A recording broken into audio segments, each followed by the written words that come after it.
தமிழக பாஜக தலைவர் பதவியில் இருந்து அண்ணாமலையை பாஜக தலைமை நீக்கியது. அதிமுகவுடன் கூட்டணி அமைத்ததில் அவருக்கு தொடக்க முதலே உடன்பாடு இல்லை.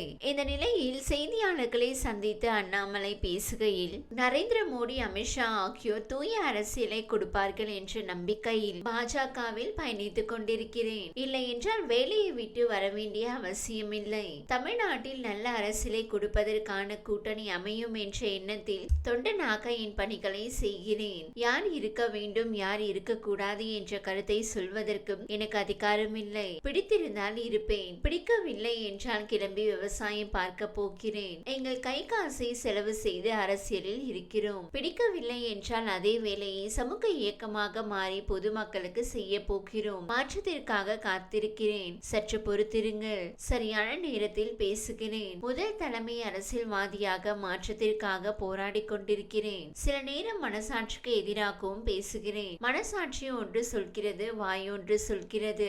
அதிமுகவில் நடக்கும் எதற்கும் நான் பொறுப்பல்ல.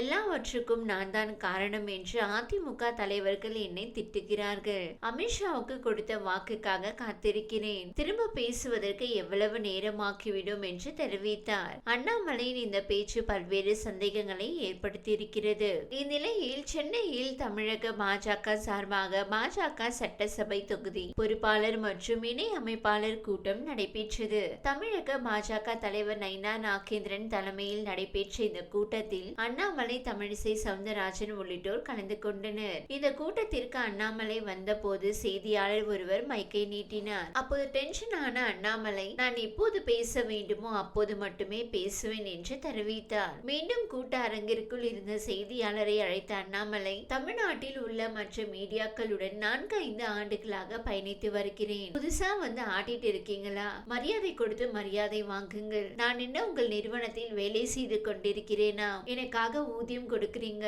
உங்களுக்கு சம்பளம் கொடுக்கிறார்களா? எனக்கு கொடுக்கிறார்களா? தமிழ்நாடு மீடியாக்களுடன் 4-5 ஆண்டுகளாக அண்ணன் தம்பியாக எங்களுக்குள் பேசி பழகி கொண்டிருக்கிறோம். இனி வாழ்க்கை முழுவதும் உங்கள் நிறுவனத்திற்கு பேட்டி கொடுக்க மாட்டேன். மற்ற மீடியாவை விட பெரிய ஆள் என்று சீன் போட வேண்டுமா? அங்கு நிற்பவர்கள் எல்லாம் பாவமா? உங்கள் நிறுவனத்திற்கு மட்டும் கொம்பு முளைச்சிருக்கா? நான் உங்களை மிரட்டல, நீங்கள் தான் என்னை மிரட்டுகிறீர்கள். உனக்கு மாத சம்பளம் கொடுக்கிறார்கள், அதற்காக இந்த மிரட்டும் வேலையெல்லாம் வைத்துக் கொள்ளாதே என்றும் செய்தியாளரின் கைகளில் பலமாக அடித்தார். தொடர்ந்து, நான் கேட்டேனா, உன்னை வந்து பேட்டி எடுக்க சொன்னேனா? நீ ஒரு நிறுவனத்திற்காக சம்பளம் வாங்கிக் கொண்டு வேலை செய்கிறாய். நீ என்ன இலவசமாக பணி செய்கிறாயா என்றும் தோளில் தட்டி மிரட்டும் துணியில் பேசிவிட்டும் அங்கிருந்து அண்ணாமலை நகர்ந்து சென்றார். இந்த வீடியோ உங்களுக்கு பிடித்திருந்தால் லைக் செய்யுங்க. மேலும் இதுபோல் வீடியோ தொடர்ந்து பார்க்க